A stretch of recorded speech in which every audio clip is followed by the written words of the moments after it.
Good morning friends.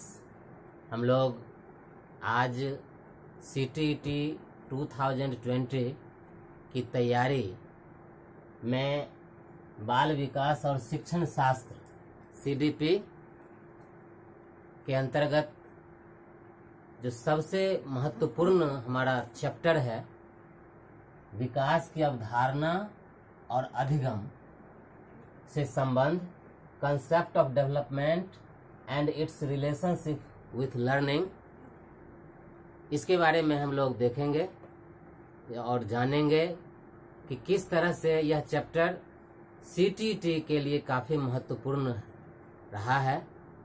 सबसे पहले हम लोग ये जानेंगे कि इस चैप्टर से 2011 से लेकर और 2016 तक कितने प्रश्न पूछे गए हैं। सबसे पहले देखें, 2011 में इस चैप्टर से 1 प्रश्न पूछे गए हैं। 2012 में इस चैप्टर से 2 प्रश्न पूछे गए हैं। 2013 में इस चैप्टर से 1 प्रश्न पूछे गए हैं। 2014 में इस चैप्टर से 1 प्रश्न पूछे गए हैं। 2015 में इस चैप्टर से 6 प्रश्न पूछे गए, एकाएक बढ़ गया। 2016 में इस चैप्टर से 4 प्रश्न पूछे गए। इस तरह से हम देखते हैं तो CTET के लिए यह चैप्टर काफी महत्वपूर्ण है और इस चैप्टर का जो महत्वपूर्ण चीज है, महत्वपूर्ण भाग है, उसका आज हम लोग कंसेप्ट क्लियर करेंगे। तो सबसे पहले हम लोग ये देखेंगे कि विकास की अवधारणा और अधिगम से संबंध में विकास क्या है, या मोटा मोटी तौर पर हम लोग विकास का क्या अर्थ लगाते हैं। तो एक चीज आप लोग सुनते होंगे कि यह जो विकास, यानी इंग्लिश में इसको डेवलपमेंट कहते हैं, एक सतत प्रक्रिया है, एक निरंतर प्रक्रिया है जो क्रमशः, क्रमिक रूप से यह अनवरत जारी रहती है, जीवन पर्यंत जारी रहने वाली प्रक्रिया है। और यह प्रक्रिया जो है, यह मुख्य रूप से किसी बच्चे का जो शिशु अवस्था है, किसी बच्चे के इनिशियल स्टेज, उसकी शिशु अवस्था से लेकर और जीवन पर्यंत, और उससे भी थोड़ा सा और क्लियर होना चाहें तो यह जो है एक भ्रूणावस्था, माता के गर्भ से ही, यानी जब भ्रूण तैयार होने लगता है उसी समय से लेकर और फिर बच्चे का जन्म होता है, शिशु अवस्था, फिर पूर्व बाल्यावस्था, उत्तर बाल्यावस्था, फिर किशोरावस्था, फिर आगे प्रौढ़ावस्था, और इस तरह से जो अवस्थाएं हैं, उन सारी अवस्थाओं में बच्चों या उसकी जो विभिन्न अवस्थाएं हैं, उन अवस्थाओं में उसमें जो आने वाले परिवर्तन है, उस आने वाले परिवर्तन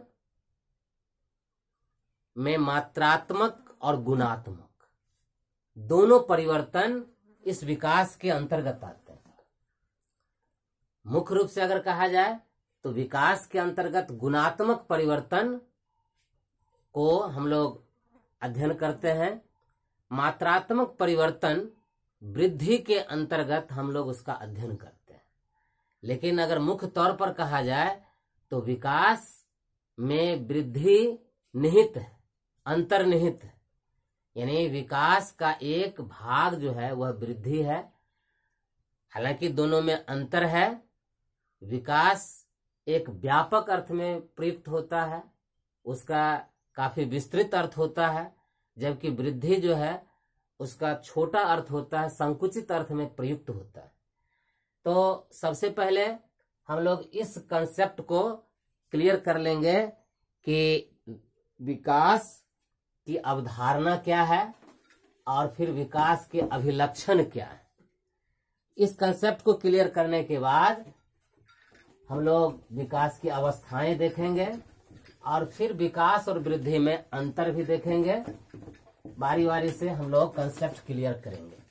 लेकिन आप लोगों से आग्रह यही है कि इस चैनल को अभी तक सब्सक्राइब यदि नहीं किए हैं तो निश्चित रूप से सब्सक्राइब कर लें, शेयर करें, अधिक से अधिक कमेंट्स करें, लाइक करें और इस वीडियो के अंत तक आप बने रहें। इस वीडियो के अंत में इस अध्याय से उठने वाले कुछ प्रश्न आपको दिए जाएंगे, उन प्रश्नों का हल करना है और ये आपकी तैयारी के लिए काफी महत्वपूर्ण। तो सबसे पहले हम लोग विकास की जो अवधारणा है इसको क्लियर करेंगे। तो विकास जो है, किसी भी बच्चे में विकास जो होता है उसकी उसके कुछ स्टेप होते हैं, कुछ आयाम होते हैं और या उसके कुछ भाग होते हैं, कुछ प्रकार होते हैं। जैसे शारीरिक, किसी भी बच्चे का जो विकास होता है उसमें शारीरिक विकास यानी इसको फिजिकल डेवलपमेंट कहते हैं। शारीरिक विकास क्या है? अब जैसे किसी बच्चे की जो शिशु अवस्था से लेकर के और फिर किशोरावस्था तक, उसमें ऐसा देखा जाता है कि उसके शरीर के अंग प्रत्यंग में मात्रात्मक विकास होता है। यानी उसके शरीर के हर अंग के आकार बढ़ते हैं। कुछ अंग जो बाहर से दिखाई देते हैं उसमें हम लोग प्रत्यक्ष रूप से देखते हैं कि उसमें विकास हो रहा है, महसूस करते हैं। लेकिन कुछ अंग होते हैं जो हमारे शरीर के अंदर होते हैं और उनमें भी विकास होता है, लेकिन हम उनको प्रत्यक्ष रूप से देख नहीं पाते हैं। तो बच्चों में जो शारीरिक विकास है इसका अधिगम से सीधा संबंध है। सबसे पहले तो अधिगम को हम लोग जान लेंगे कि अधिगम क्या है। शारीरिक विकास को आगे जानने से पहले हम लोग अधिगम जान लेते हैं कि अधिगम क्या है। अधिगम को इंग्लिश में लर्निंग कहते हैं, लर्निंग। और अधिगम का सीधा अर्थ है कि किसी भी बच्चे में वह अपने बाह्य वातावरण से प्रभावित होकर के या जो घटनाएं हैं, परिघटनाएं हैं, उन घटनाओं परिघटनाओं से या जो उनके अंदर अनुभूतियां या किसी के व्यवहार को देख करके वो कुछ अनुकरण करता है और उस अनुकरण के कारण उसमें कुछ परिवर्तन होते हैं और वे परिवर्तन जो है कभी कभी दिखाई देते हैं, कभी कभी महसूस किए जाते हैं। तो किसी भी व्यक्ति में बाह्य अनुभूतियों के कारण या उसके अंतःकरण में चिंतन और मनन के कारण जो परिवर्तन होते हैं, जो बदलाव होते हैं, उस बदलाव को हम लोग अधिगम कहते हैं।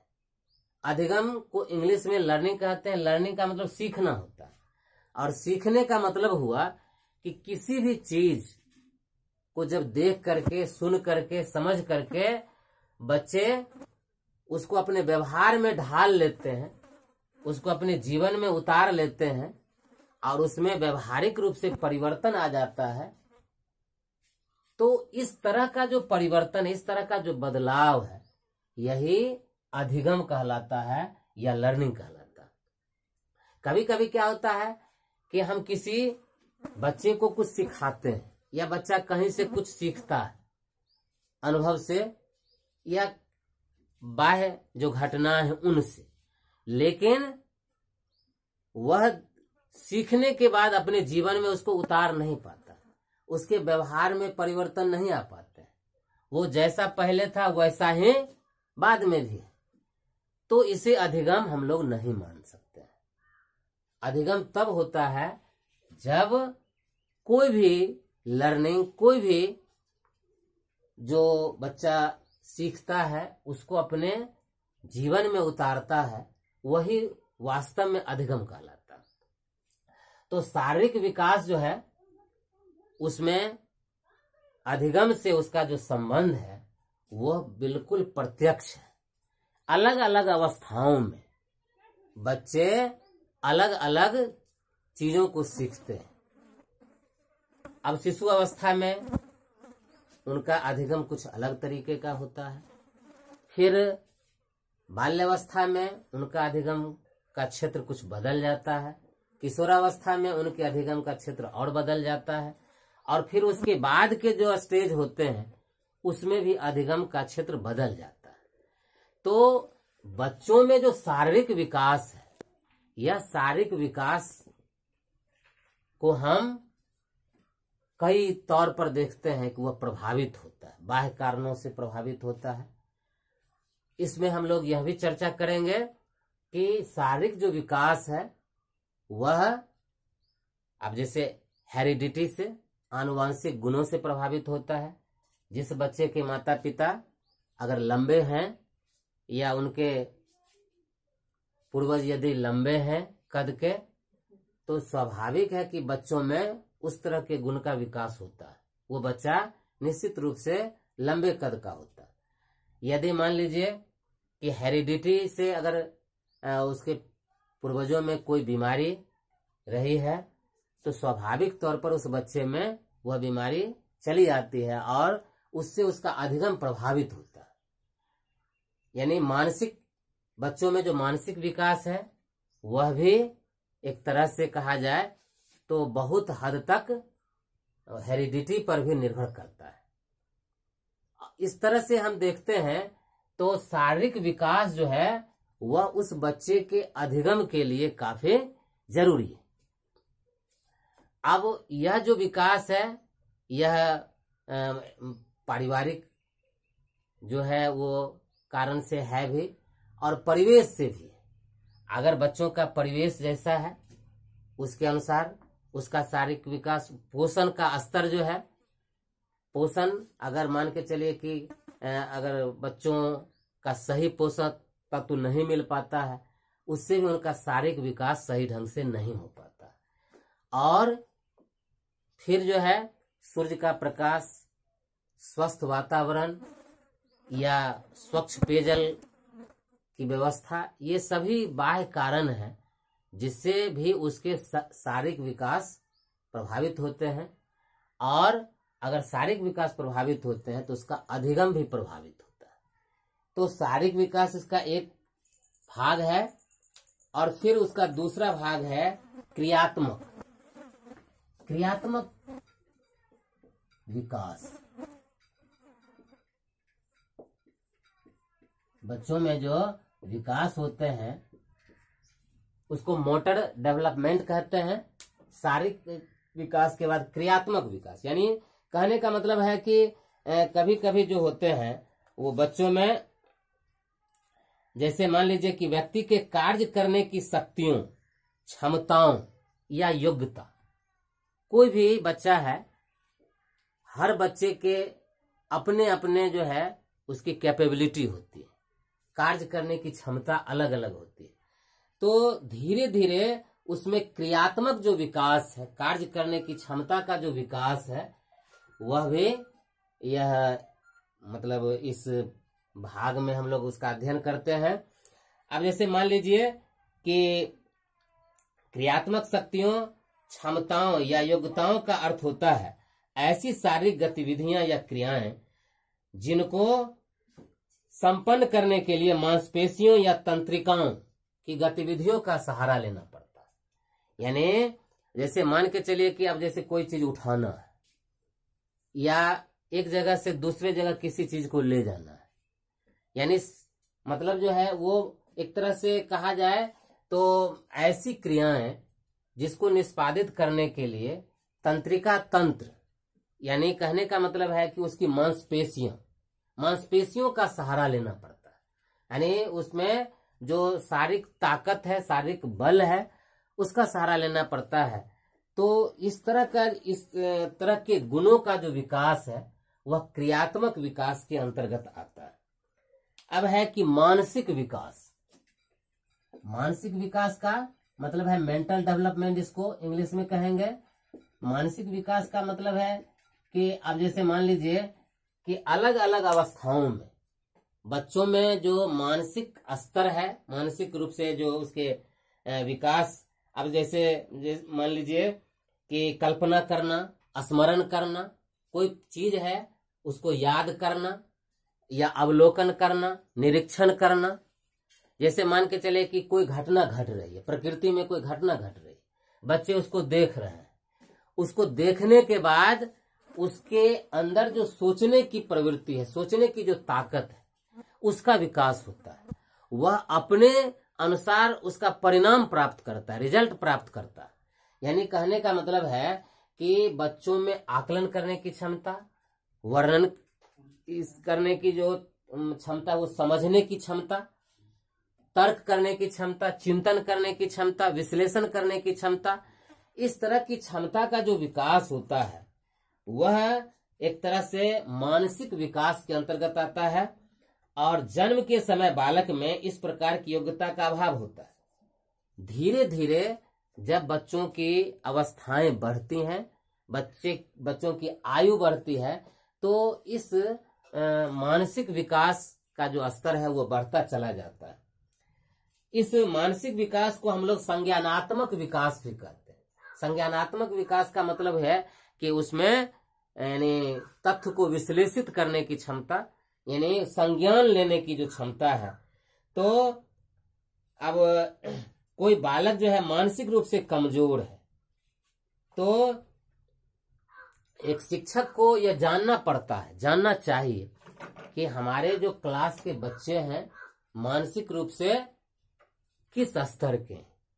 हर बच्चों की मानसिक जो क्षमता होती है अलग अलग होती है, और उस मानसिक क्षमता का आकलन करके हम अपने एजेंडा को तय करते हैं। अपने मतलब पाठ प्रस्तुति का जो तरीका है उसको हम लोग तय करते हैं। तो मानसिक जो विकास होता है उसको इसके अंतर्गत हम लोग रखते हैं। फिर है सांवेगिक विकास।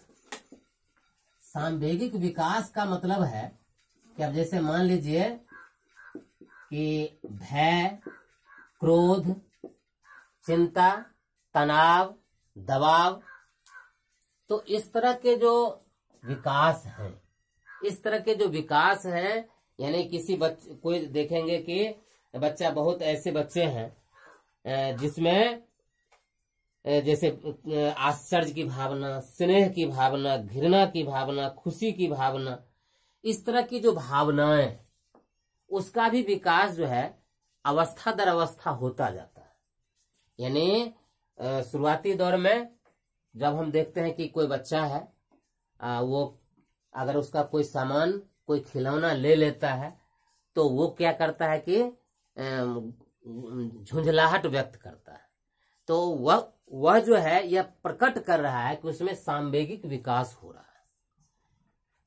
अब जैसे मान लीजिए कि उसकी माँ कहीं चली गई, बच्चा रोने लगता है, एक तरह से वह जो है यह भी सांवेगिक विकास। या मान के चलिए कि माँ को देख करके बच्चा खुश होता है, अपनों को देख करके खुश होता है, तो खुशी का एहसास करना, यह भी उसका एक तरह से सांवेगिक विकास। तो सांवेगिक विकास जो है यह भी जो है वो अवस्था दर अवस्था बच्चों का मतलब होता जाता है। और यह भी अधिगम के लिए काफी महत्वपूर्ण है। बच्चे किस तरह से आगे सीखेंगे, किस तरह से उसको ग्रास्प करेंगे, तो ग्रास्पिंग कैपेसिटी में इसकी भूमिका काफी ज्यादा है। फिर है कि बच्चे में भाषाई विकास। भाषाई विकास, अब जैसे मान के चलिए कि बच्चे जो होते हैं वो जब शिशु अवस्था में होते हैं, तो वो बिल्कुल छोटे छोटे शब्दों का अर्थ जो है जानने की कोशिश करते हैं। उसको बोलने, 2 अक्षर वाले जो पद हैं, 2 अक्षर वाले जो शब्द हैं, उसको बोलने की कोशिश करते हैं। फिर धीरे धीरे आप देखेंगे कि 3 अक्षर वाले, फिर 4 अक्षर वाले, इस तरह के जो माने बच्चों में समझने या बोलने की क्षमता का जो विकास होता है, तो आप देखेंगे कि जो भी सिलेबस तैयार किया जाता है प्रथम वर्ग के बच्चे जो होते हैं उनकी भाषा की जो किताब होती है उसमें आप देखेंगे कि 2 अक्षर वाले पद शामिल होते हैं, क्योंकि उनको 2 अक्षर वाले पद से परिचय है। तो इस तरह से धीरे धीरे धीरे धीरे देखेंगे कि पहले शब्द, फिर 2-3 शब्द का एक जगह से यानी वाक्यांश के रूप में, फिर वाक्य, और छोटे छोटे वाक्य का अर्थ बच्चे पहले समझते हैं, फिर जो है बड़े बड़े वाक्य का अर्थ समझते हैं। और फिर जो है बोलने के क्रम में भी एक बच्चे, बहुत ऐसे बच्चे होते हैं जो शिशु अवस्था में 2 पद वाले शब्दों को बोलते हैं, और फिर जो है धीरे धीरे धीरे धीरे उनकी बोलने की क्षमता बढ़ जाती है। इस तरह से उनमें जो भाषाई विकास होता है, वह भाषा के माध्यम से बालक अपने मन के भावों और विचारों का आदान प्रदान करते हैं। अब अपने साथी के साथ वो बैठे हुए, वो बात कर रहे हैं। अब जैसे मान लीजिए कि कभी कभी क्या होता है कि वर्ग में बच्चे कुछ बात कर रहे होते हैं और शिक्षक को समझ में आती है कि ये बच्चे जो है अपना समय व्यर्थ गंवा रहे हैं। ऐसी बात नहीं, वो बच्चे अपनी भाषाई विकास कर रहे हैं। हम जब उनको बातचीत करने देते हैं तो बच्चे, आप सुनेंगे गौर से, तो अपने घर की घटनाओं या माता पिता से संबंध की जो घटनाएं हैं, उन घटनाओं को बच्चे आपस में बातचीत करके समझते हैं, और इससे क्या होता है कि उनमें भाषाई विकास होता है। तो भाषाई विकास जो है वो मतलब बच्चे अपने विचारों को बोल करके, संकेत के माध्यम से अपनी बात को रख करके और लिख करके भी अपनी भावना को व्यक्त करते हैं। बालक 6 माह से लेकर 1 वर्ष के बीच कुछ शब्दों को समझने एवं बोलने लगता है। यानी कहने का मतलब है कि 6 महीने से लेकर के 1 वर्ष तक का जो बच्चा होता है वह कुछ बातों को समझने और बोलने लगता है। 3 वर्ष की अवस्था में वह कुछ छोटे छोटे वाक्यों को समझता है और छोटे छोटे वाक्यों को बोलने की कोशिश करता है। इसी तरीके से फिर जो है आगे मतलब वह 15 से 16 वर्षों के बीच काफी शब्दों के अर्थों को ग्रहण कर चुका होता है और उसके पास शब्दों का एक विशाल भंडार हो जाता है। इस तरह से भाषाई विकास होता है। फिर सामाजिक विकास। अब देखें हम लोग सामाजिक विकास क्या है।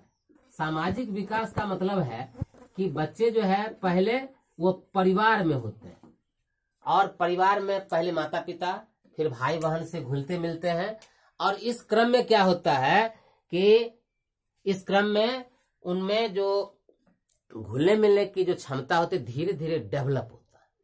और फिर क्या होते हैं कि अड़ोस पड़ोस के बच्चों के साथ वो खेलना शुरू करते हैं। फिर देखेंगे कि समाज के कुछ बच्चों के साथ खेलना शुरू करेंगे। फिर लैंगिक आधार पर वे दोस्ती करना शुरू करते हैं। देखेंगे कि लड़के की दोस्ती लड़के के साथ, लड़की की दोस्ती लड़की के साथ। इस तरह से उनमें सामाजिकता का विकास होता है, मित्रता को निभाना। कभी कभी किसी ऐसे गुस्सा जाते हैं तो फिर शत्रुता करने लगते हैं, तो फिर आपस में फिर समझौता भी करते हैं, फिर समन्वय करते हैं। एक तरह से देखेंगे कुछ बच्चे जो है वो खेल खेल में कुछ नाटक खेलने लगते हैं, कुछ नकल करने लगते हैं। तो ये सब जो है घटनाएं उनमें ये दर्शाती है कि उनका सामाजिक विकास हो रहा है। तो बच्चों में जो सामाजिक विकास है यह भी उनके अधिगम के लिए काफी आवश्यक है। अब हम लोग यहाँ पर चर्चा ये कर लें कि वृद्धि और विकास में क्या अंतर है। तो वृद्धि की चर्चा हम लोग पहले भी कर चुके हैं कि वृद्धि जो है वो परिमाणात्मक है, यानी मात्रात्मक है। वृद्धि का मतलब है, वृद्धि की अंग्रेजी ग्रोथ होती है। ग्रोथ ये परिमाणात्मक है, मात्रात्मक है, यानी इसको हम लोग देख सकते हैं, माप सकते हैं। तो और विकास जो है वह एक तरह से उसमें मात्रात्मक भी आता है, लेकिन मुख्य रूप से उसमें गुणात्मक अध्ययन होता है। यानी बच्चों के गुण का जो विकास होता है, जिस गुण को महसूस किया जा सकता है, उसको माप नहीं सकते हैं। हाँ, बहुत से बहुत करेंगे, थोड़ा आकलन कर सकते हैं, आंक सकते हैं, लेकिन मापना उसको कठिन है। तो बच्चों में जो मतलब वृद्धि जो है वो क्वांटिटेटिव है और विकास जो है क्वालिटेटिव है, गुणात्मक है। तो इस रूप में मुख्य रूप से इसको हम लोग पहचानेंगे। और फिर जो है आगे हम लोग देखेंगे कि जैसे मान लीजिए कि वृद्धि का जो एक तरह से प्रयोग होता है वो संकुचित भाव से, विकास का प्रयोग एक ब्रॉड सेंस से होता है, विस्तृत भाव से होता है। क्षेत्र जो है, वृद्धि जो है विकास की प्रक्रिया का एक चरण है, मतलब वृद्धि जो है एक सीमित चरण के बाद रुक जाती है। मतलब जैसे शारीरिक विकास ही है तो आप देखेंगे कि किसी भी व्यक्ति का शारीरिक विकास एक उम्र सीमा तक निश्चित होता है, लेकिन विकास जो होता है वह जीवन पर्यंत चलता रहता है, यानी व्यक्ति कब्र में जाने से पहले तक कुछ सीखता रहता है। तो विकास जो है वो अपरिमित होता है। अब वृद्धि और विकास को प्रभावित करने वाले कारक, इसकी चर्चा हम लोग पहले भी किए हैं, थोड़ा सा जान लेते हैं। पोषण, अब अच्छा भोजन यदि मिलता है तो वृद्धि और विकास बेहतर तरीके से होता है। फिर जो है मतलब वंशानुगत, इसकी भी चर्चा कर लिए हैं कि वंशानुगत कारक से भी यह प्रभावित होता है। लिंग के आधार पर भी, जैसे मान के चलिए कि कभी कभी किसी खास उम्र में लड़कियां कुछ ज्यादा सीखने लगती हैं और किसी खास उम्र में लड़के कुछ ज्यादा सीखने लगते हैं। वायु और प्रकाश की भी चर्चा हम लोगों ने किया है कि यह भी हमारे वृद्धि और विकास पर काफी महत्वपूर्ण भूमिका निभाता है। अगर बेहतर सेहत है तो उसके लिए प्रकाश और अच्छे वायु की जरूरत पड़ेगी। अंतःस्रावी ग्रंथियां, यानी हमारे शरीर के अंदर कुछ ऐसी ग्रंथियां हैं जिससे हार्मोन्स निकलती हैं और उनका प्रवाह यदि सही ढंग से है तो बच्चों का विकास बेहतर तरीके से होता है, वो ज्यादा से ज्यादा सीख सकते हैं। उसके बाद है शारीरिक क्रियाएं, जीवन को स्वस्थ रखने के लिए व्यायाम काफी जरूरत है, तो वो एक्सरसाइज, योगासन, इसकी भी काफी भूमिका होती है वृद्धि और विकास के लिए। अब है वृद्धि की अवस्थाएं, तो वृद्धि की अवस्थाएं चूंकि इसको हम लोग जान लेते हैं इसलिए कि इससे बहुत ज्यादा प्रश्न पूछे जाते हैं। अब वृद्धि की अवस्थाओं में मुख्य रूप से ऐसे आप लोग जान लें कि मुख्य रूप से इसकी जो अवस्थाएं होती है, शैशव अवस्था, बाल्यावस्था, किशोरावस्था, उसके बाद प्रौढ़ावस्था, यानी 4 अवस्थाएं मुख्य रूप से होती हैं। आप मतलब सीटीटी के लिहाज से जान लें तो कभी कभी क्या होता है कि कुछ प्रश्न इस तरह से दिए जाते हैं, ऑप्शन उसके कुछ इस तरह से दिए जाते हैं कि आपको इन 4 अवस्थाओं में से कुछ अलग तरीके के ऑप्शन भी आ जाते हैं, तो उसको भी हम लोग जान लेते हैं। तो उसमें क्या होता है कि शैशव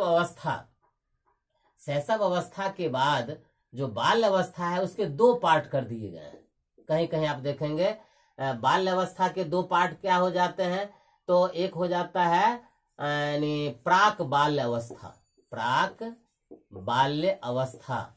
या पूर्व बाल्य अवस्था भी इसको कह सकते हैं। पूर्व बाल्य अवस्था या प्राक बाल्य अवस्था भी कहते हैं। और इसके बाद है उत्तर बाल्य अवस्था,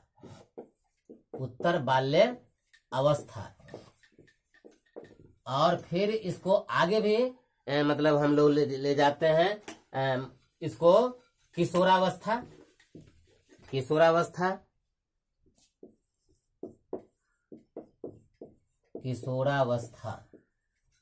एडोलेसेंस, तो मुख्य रूप से। और फिर इसको और भी थोड़ा सा आगे अगर हम ले जाते हैं तो युवा प्रौढ़ावस्था,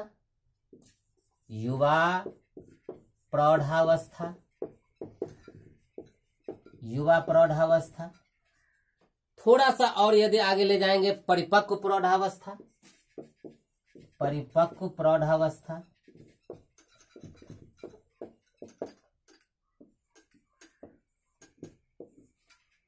और परिपक्व प्रौढ़ावस्था के बाद वृद्ध प्रौढ़ावस्था। अब देखेंगे शैशव अवस्था, आप एग्जाम जब देंगे तो उसके ऑप्शन पर भी मतलब निर्भर करेगा कि जब कभी भी शैशव अवस्था किस वर्ष से किस वर्ष तक मानी जाती है। तो इसमें आप देखेंगे कि अगर ऑप्शन 0 से 5 है या 0 से 6 है तो आप उसको सिलेक्ट कर लेंगे। यदि कहीं कहीं क्या होता है कि आपको प्राक बाल्य अवस्था की चर्चा हो जाती है और उस समय ये मतलब थोड़ा सा हम लोग असमंजस में पड़ जाते हैं कि इसका आखिर डिवीजन किस तरह से हम लोग कर सकते हैं। तो इसका जो डिवीजन है वो 0 से 2, तब उस समय 0 से 2 हो जाता है शैशव अवस्था, और फिर जो है बाल्यावस्था 2 से 6 वर्ष, प्राक बाल्यावस्था 2 से 6 वर्ष, और फिर जो है उत्तर बाल्यावस्था 6 से 12 वर्ष, और फिर किशोरावस्था 12 से 18 वर्ष, 12 से 18 वर्ष किशोरावस्था, और फिर जो है युवावस्था 18 से युवा प्रौढ़ावस्था 18 से 40 वर्ष, और फिर आगे जो है 40 से 65 वर्ष, 40 से 65 वर्ष जो है परिपक्व प्रौढ़ावस्था, और 65 वर्ष से अधिक उम्र जो है वो है वृद्ध प्रौढ़ावस्था। इस रूप में इसका हम लोग डिवीजन कर सकते हैं। लेकिन अगर मान के चले कि शैशवावस्था 0 से 2 अगर हम मानते हैं तो प्राक बाल्यावस्था 2 से 6, उत्तर बाल्यावस्था 6 to 12। कभी कभी क्या होता है कि शैशवावस्था 0 से 5 या 0 से 6 को आधार मान करके भी, और उस समय तक बाल्यावस्था तब हो जाएगा 6 से लेकर 12 वर्ष तक, किशोरावस्था 12 से 18, और उसके बाद क्या उम्र जो है 18 से अधिक सिर्फ हम प्रौढ़ावस्था दे करके आगे बढ़ सकते हैं। तो चाहे जिस भी रूप में हो, लेकिन हम लोगों को इस रूप में इसको याद रखना है। इस तरह से फिर हम लोग देखते हैं कुछ विचारकों का अनुभव है कि जैसे गेट्स के अनुसार अनुभव द्वारा व्यवहार में रूपांतर लाना ही अधिगम है। गेट्स ने कहा, एक बहुत बड़े विद्वान थे, शिक्षा शास्त्री थे, और गेट्स का कथन है कि अनुभव द्वारा व्यवहार में रूपांतर लाना, अनुभव के द्वारा हम किसी के व्यवहार में रूपांतर लाते हैं तो वही जो है वह अधिगम कहलाता है, यानी व्यवहार में परिवर्तन लाना। ये सील के अनुसार अधिगम व्यक्ति में एक परिवर्तन है जो उसके वातावरण के परिवर्तनों के अनुसार होता है, यानी वातावरण जैसे परिवर्तित होता है उसी तरह से व्यक्ति का व्यवहार भी परिवर्तित होता है। यह कथन ये पील का है। क्रो और क्रो ये बहुत बड़े विद्वान थे, उनका कहना है सीखना आदतों, ज्ञान एवं अभिवृत्तियों का अर्जन है। सीखना जो है ज्ञान, आदत और अभिवृत्ति को अर्जित करना है, यानी कहने का मतलब है कि उनका कहना है कि इसकी शुरुआत व्यक्ति द्वारा किसी भी बाधा को दूर करने अथवा नवीन परिस्थितियों में समायोजन को लेकर हो। किसी भी बाधा को दूर करना और नई परिस्थितियों में अपने आप को एडजस्ट करने की जो ताकत है ये होती है। अब इस तरह से हम देखते हैं तो आज का जो चैप्टर है वो यह एक तरह से कंक्लूजन पर हम लोग चले आएंगे। और इसमें एक महत्वपूर्ण विचारक है, इनका कथन बार बार पूछता है, अरस्तु का कथन, विकास आंतरिक एवं बाह्य कारणों से व्यक्ति में परिवर्तन है। आंतरिक कारण से भी और बाह्य कारण से। बाह्य कारण है बाहरी जो घटनाएं है उसके कारण, और आंतरिक कारण का मतलब हमारे शरीर के अंदर जो मनन है, चिंतन है, विचार उत्पादन है, उसका विश्लेषण है। तो इस दोनों के कारण जो परिवर्तन आता है यही विकास है, यानी विकास की जो परिभाषा है उन्होंने इसको इस रूप में कहा है। अब आज का आप लोगों को प्रश्न मैं बता दूं। आज का प्रश्न जो है आप लोग नोट कर लें और इसका हल आप लोग निश्चित रूप से बना लें और